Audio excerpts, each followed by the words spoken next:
Hello. So I had mentioned in my last video that was coming back with a surprise, and before I tell you what that is, I have to tell you a little bit about my background, a little bit about my journey that has brought me here to this day. And first, let me smile. If you look at this video today of me smiling, and you go back a video or two and look at me, you will maybe notice the difference of what this surprise is. This has been a long journey for me. I think I've mentioned before that I am a recovering alcoholic. And back in 2014, when I got sober, I had been drinking. I was a vodka drinker who drank 24 hours a day, 7 days a week. I was so addicted to alcohol and to vodka that my body literally almost went into seizures and began to shut down because of withdrawals. Now, I got sober on my own, minute by minute, watching the clock, and I started out, with, okay, I won't take a drink for a minute. That's how addicted I was. And then the next time I would be like, okay, I won't take a drink for 2 minutes. So anyways, that's how I got sober. It was a long process. It took me about 6 weeks, but I did it. And when I got sober, I discovered that I had a ton of pain in my legs and my feet, which began my journey of chronic pain and illness. I had been drinking so much that I didn't feel all this pain. And so then after I got sober, I divorced my second husband. And eventually in 2015, I ended up moving to California, and because I had met Greg through an AA support group. So I relocated to restart my life. Well, then suddenly in 2016, all of a sudden I began experiencing the worst pain you can ever imagine in my hips, or what I thought was my hips. And long story short, it took them 8 weeks to diagnose me, and but when I started going to the doctor that I actually have now, she immediately sent me for an MRI, even though I had not had any trauma or anything happen to me. And we discovered that I had somehow fractured my pelvis in 2 places. Now during this, they immediately put me on bed rest. They immediately sent me to the ER, because you're not supposed to be putting weight on a fractured pelvis. And I'd been walking around on it for 8 weeks.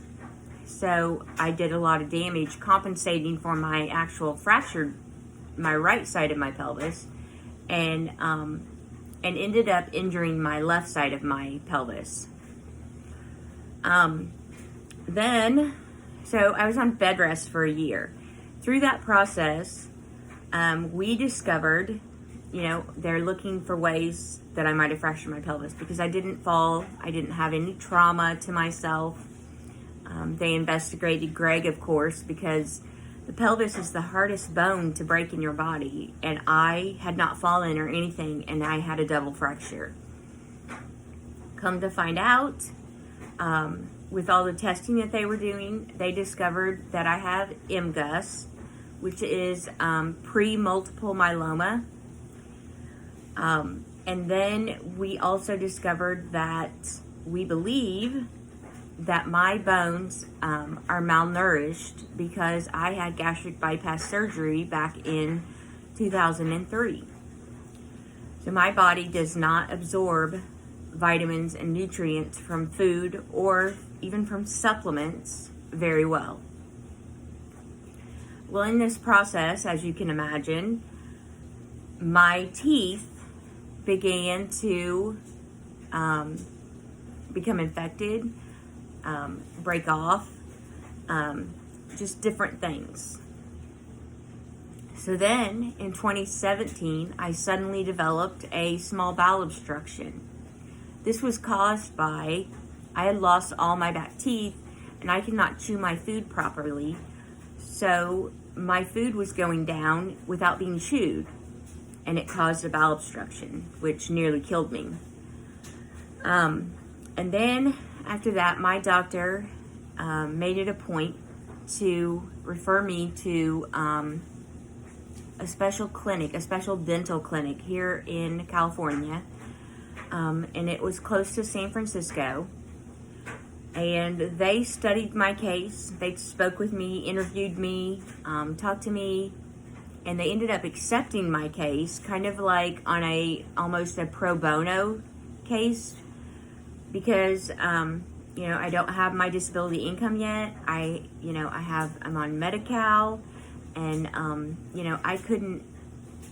The medical issues were affecting my dental issues, and it had caused me to get a bowel obstruction. Well, this started last April at the beginning of this year, April of 2019, we began the process of getting all my dental work fixed. I had some fillings that I needed. I had some teeth that needed to be pulled. I had a really loose front tooth here that had been so injured by the malnourishment that it was constantly hurting. It was chronically hurting to where I was taking the maximum amount of ibuprofen, which I developed an ulcer, and then I of course have to take my pain medication because my fractured pelvis has healed. It is still visible, but I will always live with the pain that has been left behind from that fractured pelvis. And it's excruciating. Some days I can't walk. Some days I can't sit. It's the center of your body, and so it, you just don't know from day to day. So anyways, my doctor referred me to this dental clinic. Well, they made it their mission to get me some teeth. And this is really hard for me to share because I've always been so proud of my smile. I've always been so proud of how I've taken care of my teeth. But when they, begin falling out and crumbling constantly, you lose your smile. You lose your smile, and you kind of hide behind your hand. And then they told me I had to have this bottom tooth pulled. Well, I'm like, oh, hell no. I'm not going around without a front tooth. Not happening. Well, they, yesterday, they put partials. Believe me, I never thought I would ever share or that I would ever be the one that had to wear partials because my teeth were so nice. But my smile now, you can see that it's not blank. My cheeks are no longer falling in. I can chew my food. I have a lisp. It's going to take some getting used to. I have some temporary partials in right now that still look just as real as my regular ones that I'll get in about a month. But these are with these are called a stay plate. And because they pulled this tooth yesterday, I was insistent that when they pulled the tooth, the teeth went in because I wasn't going to walk around with a hole in my mouth. And so they did. They put these in so that, and they have a little bit of move to them so that the swelling and all of that and the healing doesn't get impacted by having the teeth. So yeah, today I have teeth. Today I can't stop smiling or talking about having teeth. I can't even tell you how happy I am with what they've done. I have the sweetest dentist. I've gone through major medical and dental procedures this past year, and it has been excruciating, and it has been my anxiety. I don't like to go to the dentist. I don't like having something done to my teeth. I hate the feeling of the drill. And some days I would sit in that dental chair for 3 hours until I finally lose my shit and say, I can't do it anymore. And all this time, they give me a great discount on my partials because our insurance doesn't cover them. And I had to purchase these stay plates first and then, my permanent ones that will be my partials. But I never thought I would come on here and be able to share with anyone. But then I thought a lot about it, about how it has affected me. How before, not being able to chew my food, not being able to smile, how that made me feel, how I hid, and today I feel like a new person. Yes, I'm hurting because I did have a tooth pulled and I have, partial dentures over it. And I have a couple of spots. I go back on Friday. They're going to kind of adjust my partials before the Christmas week when they will be out of town. So I'm sore. I'm really sore. My mouth is. I can't chew a lot of foods yet. But the main thing is when I eat something, I'm able to chew it. And learning to talk with these new partials in.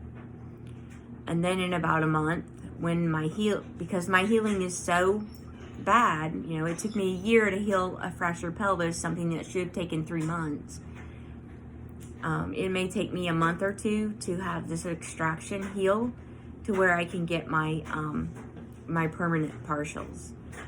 But I wanted to share my story, and because there's a lot of people that suffer after having the gastric bypass surgery many years ago that deal with vitamin deficiencies and other illnesses. I don't believe all my chronic illnesses or I have I have liver disease. I don't believe that they're all related to my gastric bypass, but I definitely believe that it contributed to them. And so I'm sharing my story in case it can help someone else. Especially if you live in California, there are places that you can go and people that will help you when you don't have the finances to do major dental work. But it has changed my life. I still had to have a big portion out of pocket. I won't even tell you how much, but what they did for me would have cost me $10,000, and I'm paying just a fraction of that. And I was blessed by someone gave me a gift and paid for my medical procedures to get my dentures and my stay plates. So there is help out there. There is, and you have to seek it. You have to be genuine. You have to be organic about who you are and your story. And I've been through a lot, but I own everything. It's brought me right here to this day, and now I have my smile back, and I just want to, I have teeth, and they look real. Nobody can tell. No one can tell. And, both my kids had braces when they were little, and their teeth are, like, freaking fantastic. And now, so are mine. So are their moms. And so, that's what I just wanted to come on and talk about and share my surprise of, getting this gift. And what a struggle it's been to get here. But But I wouldn't change a thing. Not a thing. That I've been through. But so that's my story. That's part of my story. There's a lot more to my story, and I'll share it sometime. But I have some swaps to work on. I was actually just talking to McGregor a little while ago, and he had an ECG today, which didn't turn out so great. So, say some prayers for McGregor. And we were talking, we were kind of laughing because the little gal that put all the electrodes on him to do his ECG was leaning against, he had his arms out, and she was leaning against him, and like her crotch was leaned against his hand, and so he was very uncomfortable with that. But I don't know, he's like, I can move my hand over here, and she's like, no, you just need to relax. But little did I know, sitting out in the waiting room, that she's rubbing her crotch on my guy. Hello. But that's our life. We'll survive. But so now I'm getting to crafting, and I have some swaps to put together. But I'll be back with to share my swaps, and I'll be back with a video, a flip through of my planner that I think I have all organized and ready for 2020. And if you hear me with the lisp, it's just me learning to talk with my new teeth. And so I hope you have a wonderful Tuesday. And I'll talk to you soon.